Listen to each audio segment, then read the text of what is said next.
Assalamualaikum warahmatullahi wabarakatuh. Waalaikumsalam warahmatullahi wabarakatuh. Bismillah walhamdulillah wassalatu wassalamu ala rasulillah wa ala alihi wa sahbihi wa mawala. Amma ba'd. Siyadatul habaib as-surafa wa sa'adatul ulama'il fudala wa jami'il hadirin wal hadirat al-ahibba'il a'izza rahimakumullah. Fi hadhihi al-munasabati as-sa'idah la ansa an usiyakum jami'an wa nafsi bitaqwallah wa bita'ati rasulillahi sallallahu alaihi wa alihi wa sahbihi wa sallam. Wa nas'alullah subhanahu wa ta'ala an yahdiyana ila siratikal mustaqim wa yaj'alana minal muttaqin wa yudkhilana jannatahu jannatan na'im walhamdulillahi rabbil alamin. Taqabbalallahu minna wa minkum fataqabbal ya karim. Setelah puja dan puji kita panjatkan bagi Allah Jalla Jalaluh, setelah sholawat dan salam kita sampaikan kepada Nabi kita tercinta Sayyidina Muhammad beserta para keluarga dan para sahabatnya, maka dalam kesempatan ini saya ingin menyampaikan apresiasi dan penghargaan yang tinggi khususnya kepada segenap panitia penyelenggara yang telah bekerja keras mengorbankan waktu, tenaga, pikiran, harta benda untuk mensukseskan acara ini, termasuk semua pihak yang membantu kelancarannya, baik dari kalangan ulama yang telah mengerahkan jamaah dan para santrinya, majelisnya dari mana-mana. Begitu juga dari kalangan umara yang telah menggerakkan daripada aparatur negaranya untuk bisa mempermudah daripada berjalannya acara ini, termasuk para dermawan yang ikut membantu daripada terselenggaranya acara ini. Mudah-mudahan mereka semua diberikan oleh Allah ganjaran yang berlipat ganda, diberikan oleh Allah subhanahu wa ta'ala segala kemudahan dari dunia hingga akhirat. Amin ya rabbal alamin. Saya merasa bersyukur, senang, gembira kali ini bisa hadir di reuni 212. Karena beberapa hari yang lalu saya masih ada di kota suci Makkah. Hampir-hampir saya tidak bisa pulang karena terkena demam yang sangat tinggi di atas 40 derajat. Tapi alhamdulillah akhirnya saya bisa pulang, bisa kembali didampingi oleh para dokter, dirawat sampai hari ini, dan akhirnya bisa berkumpul. Kenapa saya senang? Karena di sini saya ketemu semua kawan-kawan seperjuangan, ketemu para ulama, para habaib, para kiai, para aktivis, pimpinan ormas, pimpinan pondok-pondok pesantren. Kalau saya sebutkan satu persatu 2 jam nggak cukup ini, saking banyaknya tokoh yang hadir. Belum lagi di sini alhamdulillah ada pimpinan-pimpinan lembaga tinggi negara, ada dari MPR RI-nya, ada dari DPD RI-nya. Ini betul-betul satu reuni yang sangat membahagiakan. Dan tentunya yang paling membahagiakan sekali bertemu dengan umat yang sudah lama kita tidak berkumpul. Dan kumpulnya umat pada hari ini menunjukkan bahwa kita semua masih tetap istiqomah untuk menegakkan Islam di Indonesia. Takbir. Allah. Baik ya ikhwan, tidak panjang yang ingin saya sampaikan. Kembali kepada peristiwa aksi 212 pada tahun 2016. Saat itu saya menyampaikan khutbah Jumat 212, di mana saya tekankan di sana dan ingin saya ulangi kembali tekankan pada saat ini bahwa ayat suci di atas ayat konstitusi. Tolong seluruh umat Islam dimanapun Anda berada, wabil khusus para mujahid dan mujahidah 212, tancapkan dalam sanubari kita yang paling dalam bahwa ayat suci akan selalu dan senantiasa ada di atas ayat konstitusi. Kenapa? Karena ayat suci adalah wahyu ilahi, kalam ilahi Rabbi, yang tidak boleh diganti, tidak boleh direvisi, yang wajib untuk dipatuhi, ditaati, harga mati. Sedangkan ayat konstitusi adalah produk akal basyari, hasil musyawarah sesama manusia dengan menggunakan pengetahuannya yang wajib sejalan dengan ayat suci. Tidak boleh ada ayat konstitusi dimanapun, kapanpun yang bertentangan dengan ayat suci, ya kawan. Karena itu saya tekankan sekali lagi pada saat ini, jangan pernah mundur untuk menegakkan Islam. Jangan pernah mundur untuk menegakkan hukum Allah. Jangan pernah mundur untuk bagaimana kita berjuang agar NKRI berdiri atas dasar hukum Allah, saudara, yang diridhoi oleh Allah Subhanahu wa taala dan Rasulnya. Amin ya rabbal alamin. Siap berjuang? Siap berjuang? Baik. Berikutnya sesuai dengan tema bahwa reuni 212 kali ini yaitu bertemakan revolusi akhlak untuk menuju Indonesia berkah dan Palestina merdeka. Indonesia berkah, berkah. Saudara, kunci keberkahan itu Allah sudah nyatakan dalam Al-Quranul Karim. Faqala ta'ala, walau anna ahlal qura amanu wa taqaw lafatahna alaihim barakatin minas sama'i wal ardh. Tegas Allah nyatakan dalam Al-Quran, andai kata penduduk suatu negeri, penduduk daerah-daerah dimanapun berada, saudara, amanu wa taqaw, mereka beriman dan bertakwa kepada Allah, Allah janjikan lafatahna alaihim, niscaya pasti akan kami buka untuk penduduk negeri tersebut barakah, aneka ragam keberkahan minas sama'i wal ardh, baik keberkahan yang diturunkan dari langit maupun keberkahan yang Allah keluarkan dari dalam bumi, saudara. Ini janji Allah. Jadi kalau kita mau Indonesia berkah, ya beriman dan bertakwa. Nah, beriman bertakwa itulah maksudnya kita tunduk kepada hukum Allah. Baik hukum yang berkenaan dengan pribadi perorangan, hukum yang berkaitan dengan rumah tangga, hukum yang berkaitan dengan sosial kemasyarakatan, sampai kepada hukum yang berkaitan dengan tata negara. Gimana? Tunduk kepada hukum Allah. Kalau kita tunduk kepada hukum Allah, beriman, bertakwa, Allah kasih berkah. Jadi jangan mimpi Indonesia berkah kalau hukum Allah dilecehkan. Jangan mimpi Indonesia berkah kalau hukum Allah ditinggalkan. Jangan mimpi Indonesia berkah kalau Al-Quran dibelakangkan. Nabi tegas mengatakan dalam satu hadisnya, ibadallah kama qala Nabi sallallahu alaihi wasallam, man ja'ala al-Qur'ana amamah wadahu ila jannah wa man ja'alahu wara'a dhahrihi saqahu ila an-nar. Barang siapa yang menjadikan Al-Quran di depan dia sebagai imam, sebagai pedoman, sebagai petunjuk, niscaya Al-Quran akan menuntun dia masuk ke dalam surganya Allah. Sebaliknya, barang siapa menjadikan Al-Quran di belakang tulang punggungnya, dia nggak peduli dengan hukum Al-Quran, dia lecehkan Al-Quran, dia nggak mau pakai Al-Quran, saudara, hati-hati. Neraka jahanam menanti dia untuk dijerumuskan dia. Na'udzubillah min dzalik. Mudah-mudahan di kepemimpinan baru saat ini yang terhormat, yang sama kita hormati Bapak Presiden Haji Prabowo Subianto, saudara, bisa selalu mengedepankan ayat suci di atas ayat konstitusi. Jadikan Indonesia ini berkah. Kami akan, seluruh rakyat akan dukung Bapak kalau Bapak mengajak bangsa Indonesia taat kepada Allah dan Rasulnya. Betul? Betul? Takbir. Allahu Akbar. Dan sekali lagi jangan pernah mundur, ya ikhwan. Nah baiklah,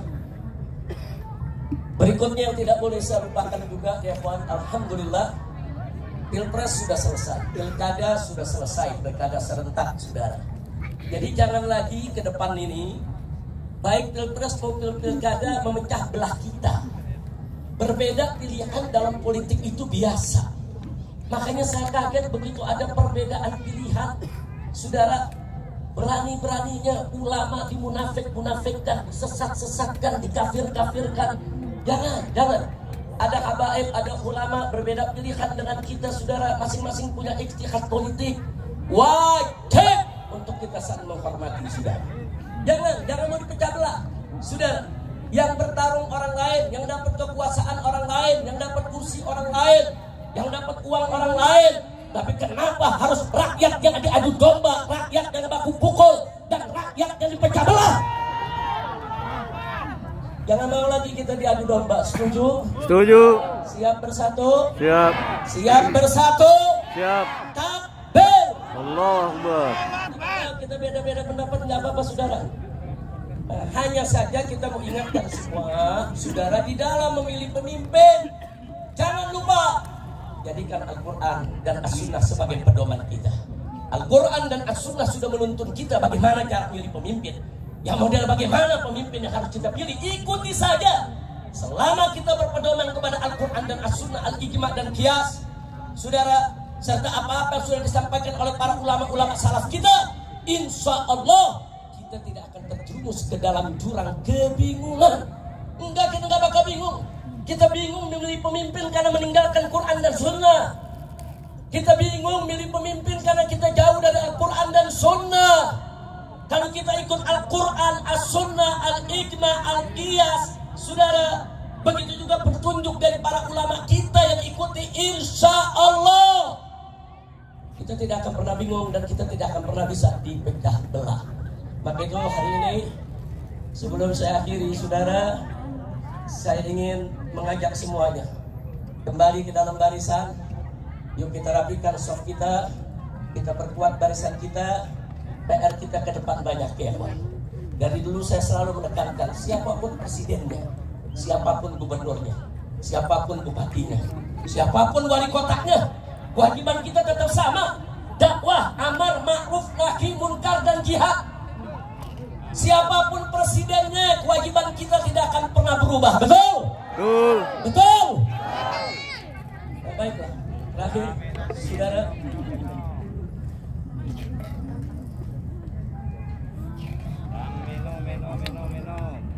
Terakhir, saudara, yang ingin saya ingatkan di sini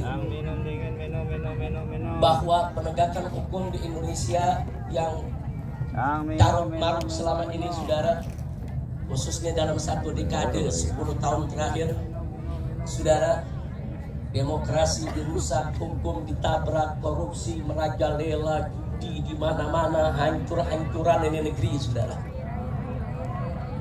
Maka itu saya berharap mereka-mereka yang telah merusak negeri ini selama 10 tahun jangan dibiarkan. Tapi mereka harus dituntut pertanggungjawabannya. Setuju? Setuju. Maka itu saya minta dengan tulus, dengan sangat hormat kepada yang kami hormati Bapak Presiden Haji Prabowo Subianto. Tolong Pak, bersihkan pemerintahan Bapak dari orang-orang yang bermasalah, baik bermasalah dengan korupsi, bermasalah dengan judi, bermasalah dengan pelanggaran HAM, bermasalah dengan segala kemungkaran dan kerusakan negeri. Jangan mereka dibiarkan. Proses hukum, tegakkan keadilan bagi bangsa Indonesia. Allahu Akbar. Takbir. Setuju tidak? Setuju. Setuju tidak? Lalu Bapak Presiden bertindak tegas untuk memproses semua pelanggar hukum pada 10 dekade terakhir ini. Setuju tidak? Hukum Bapak Prabowo tidak? Betul? Takbir. Gak peduli siapapun dia, saudara. Gak peduli, saudara. Apakah itu Jokowi ataupun Fufu Fafa dan semua kroni-kroninya yang terlibat, seret ke pengadilan. Syarat. Takbir. Allahu Akbar. Takbir. Allahu Akbar. Takbir. Allahu Akbar. Dan akhirnya mari kita baca surat Al-Fatihah. Kita mohon kepada Allah agar Bapak Presiden Prabowo Subianto diberikan kekuatan oleh Allah. Amin. diberikan sehat walafiat, agar mampu untuk memimpin negara Indonesia, agar mampu mensejahterakan rakyat, agar mampu terus menjaga keharmonisan hubungan antara umara dengan ulama. Dan kita mohon kepada Allah bibarakatil Fatihah agar pemerintahan Prabowo ini dibersihkan dari orang-orang bermasalah, orang-orang yang selama ini bikin susah rakyat, orang-orang saudara yang melanggar HAM, yang terlibat pembunuhan, terlibat korupsi. Kita mohon bimukjizatil Fatihah agar mereka disingkirkan oleh Allah sejauh-jauhnya dan dihancurkan oleh Allah sehancur-hancurnya, sehingga Bapak Presiden Prabowo dan kabinetnya ke depan saudara bisa memimpin negara ini dengan baik, tanpa diganggu lagi oleh orang-orang yang selama ini memang selalu menjadi sumber masalah. Ala hadhihi niyah wa likulli niyatin salihah. Wa Allah subhanahu wa ta'ala yubarik li hadhihi bilad wa an yubarik li rais hadhihi bilad wa an yubarik li ra'iyyati hadhihi bilad wa an yaj'al hadhihi bilad biladan islamiyatan aminatan mutmainnah ghaniyatan ma'muratan mardiyatan 'indaka bi rahmatika ya arhamar rahimin ya rab. وإلى حضرة النبي صلى الله عليه وسلم بسر الفاتحة. أعوذ بالله من الشيطان الرجيم. بسم الله الرحمن الرحيم. الحمد لله رب العالمين الرحمن الرحيم مالك يوم الدين إياك نعبد وإياك نستعين اهدنا الصراط المستقيم صراط الذين أنعمت عليهم غير المغضوب عليهم ولا الضالين. Mudah-mudahan dikabul oleh Allah Subhanahu wa Amin. Ta'ala. Jadi sekali lagi pemerintahan baru ini jangan kita ganggu, kita beri kesempatan, kita dorong, tapi tetap kita kritisi. Jadi bukan mendukung dalam arti kata menjilat, memuji yang tidak berhak dipuji, saudara. Jangan. Kita tetap amar ma'ruf nahi munkar. Ikhlaskan niat hanya mencari ridha Allah Subhanahu wa Ta'ala. Nah, akhirnya saya mau umumkan sebentar. Duduk sebentar. Nah, akhirnya saudara, saya mau umumkan, insya Allah hari Kamis besok, insya Allah di pesantren Markas Syariat Megamendung, dimulai dari jam 8 pagi sampai zuhur, kami akan mengadakan haul syuhada 6 santri FPI yang dibunuh di KM 50. Jadi kami akan mengadakan haul syuhada di sana, saudara. Nah, bagi mereka yang berkesempatan untuk hadir silakan. Undangan dibuka untuk umum. Hari Kamis besok tanggal 5 Desember. Nah, kami adakan karena memang kejadiannya tanggal 7 Desember. Kejadiannya tanggal 7 Desember. Jadi kita akan gelar haul 6 syuhada di sana.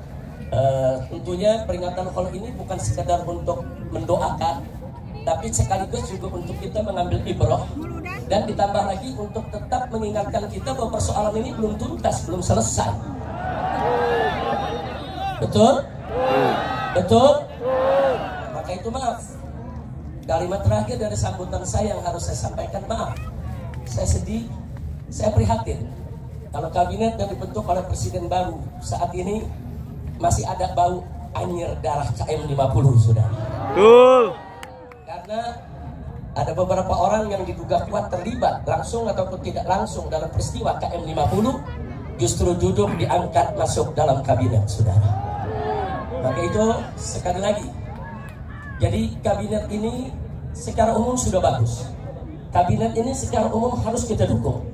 Kabinet ini secara umum harus kita beri support untuk bisa bekerja dengan baik.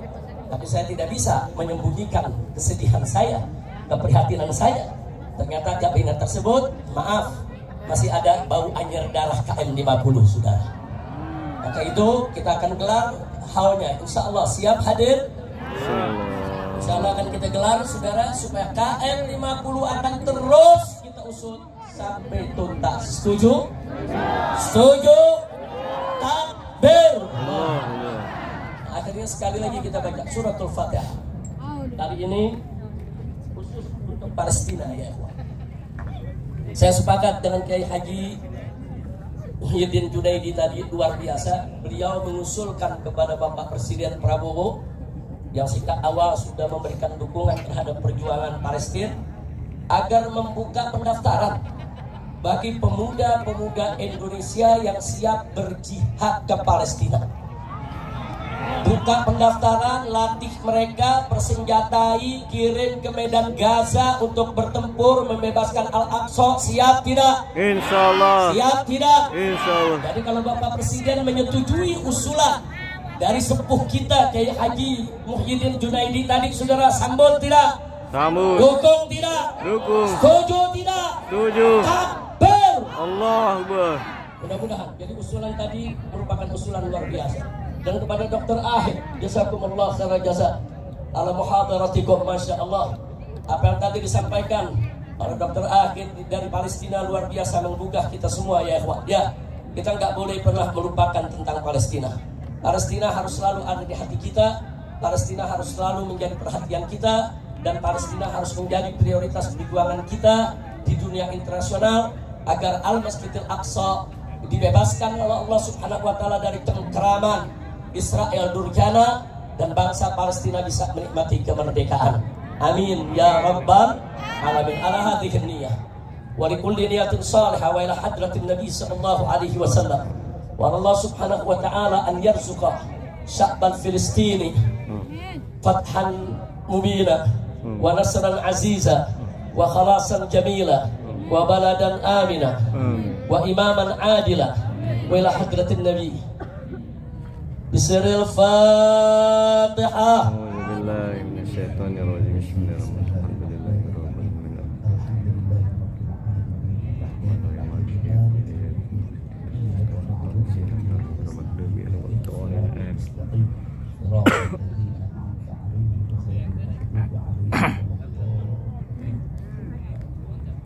Alhamdulillah. Baik ya kawan, setelah saya tutup, ini akan dilanjutkan pembacaan doa penutup oleh Buya Ahmad Qurtubi Jailani. Beliau nanti akan baca doa, kita aminkan dengan khusyuk, dengan penuh keyakinan. Semoga doa kita akan diterima oleh Allah Subhanahu wa taala. Jadi itu saja yang bisa saya sampaikan, dan saya minta maaf kalau kondisi saya memang terlalu lemah ya Pak. Kalau dokter melarang, saya bicara, saya keluar kena angin begini dilarang ya Pak. Tapi apa boleh buat? Saya berangkat kemarin dari sana hari Kamis ya Pak. Sore maghrib saya berangkat, tapi pagi hari sampai jam 1 saya punya panas tuh 41 derajat lebih. Jadi saya dimasukkan ke rumah sakit. Saya minta kepada dokter untuk berikan obat yang paling keras, paten, yang bisa menahan, menghentikan saya punya panas agar saya bisa melakukan perjalanan. Berhasil. Habis 3-4 jam saya diinfus, yang itu jam 1 selesai saya langsung berangkat ke bandara. Kemudian langsung terbang. Ternyata di pesawat dari mulai terbang sampai turun luar biasa, menggigil, demam cukup hebat ya Pak. Tapi alhamdulillah sampai di Jakarta ditangani lagi oleh dokter-dokter kita. Setiap malam memang panas bisa mencapai 40. Lalu pagi begini nih mulai rendah. Nanti begitu siang agak mulai ringan. Tapi saya sudah periksa semua. Alhamdulillah, periksa darah, urin dan lain sebagainya semua bagus. Tapi insya Allah sepulang dari acara ini saya sudah janjian, saya akan langsung dirawat di rumah sakit untuk pemulihan. Karena itu saya minta maaf, mungkin ke depan ini banyak yang sudah undang saya, banyak undangan yang tidak akan bisa saya datang sampai betul-betul pulih tenaga. Tapi itulah karena cinta antum semua, karena doa antum semua, dan karena rasa senang saya kumpul dengan para ulama, para kiai, dengan nazrah mereka. Suara yang nggak keluar jadi keluar ya. Alhamdulillah, suara yang nggak keluar jadi keluar. Tapi ini semua nazrah dari para habaib kita, para ulama kita. Terima kasih banyak para kiai, para ulama. Dan mohon maaf kalau dari tadi saya nggak mau selaman, bukan apa-apa. Satu selaman semua selaman, satu meluk semua meluk. Akhirnya panas bukan turun dari 40 bisa 80 urusan. Jadi tolong dimaafkan, tolong dimaafkan. Saya nggak biasa begini. Biasanya saya paling senang selaman sama ulama, paling senang saya pelukan sama ulama, paling senang saya cium jidat ulama atau saya dicium jidat saya oleh ulama. Nah tolong hari ini saya nggak selaman, dimaklumi. Bukan sombong, tapi untuk mempercepat pemulihan. Nah itu saja. Terima kasih. Akhirnya sekian dari saya. Hadani Allah wa iyyakum ila siratil mustaqim. Wassalamualaikum warahmatullahi wabarakatuh. Waalaikumsalam warahmatullahi wabarakatuh.